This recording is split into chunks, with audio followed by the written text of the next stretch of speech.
പൊരുത്തം, അത് ഒരു അരിഫോ അടുപ്പിച്ചാണെങ്കിൽ തന്നെ അവരുടെ പൊരുത്തം വാങ്ങൽ നിർബന്ധമാണ്. ആ രേഖ ആശ്രത്തിൽ ഓക്കെ ആണ്, ഓക്കെ ആണല്ലോ, അത് ക്ലിയർ.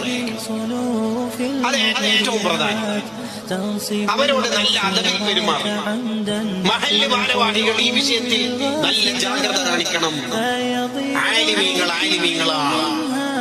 അവരുടെ മാംസവും രക്തവും വിഷമാണ്. അത് തൊട്ട് കളിച്ചാൽ നമ്മുടെ ഈമാനിനെ ബാധിക്കും. ഇതെല്ലാം നമ്മ പണ്ടേ വലിയവരെ കണ്ട് ഇപ്പോഴത്തെ അങ്ങനെ എങ്ങാനും പറഞ്ഞാൽ അങ്ങനെ ഉണ്ടാവും. ശരിയാക്കൊരു തോന്നല് സമസ്ത പിളരുന്ന കാലത്തുണ്ട്. അതൊക്കെ പുരക്ക് പോയി പറഞ്ഞാൽ മതി. ഫഖ്ർ പറച്ചിലൊക്കെ മീസാനിൽ ഉണ്ടോ ഇല്ലയോ എന്ന് നോക്കിയിട്ട് വർത്താനം പറഞ്ഞാൽ മതി. ഒരിമില്ലാതിന് അതേത് സംഘടന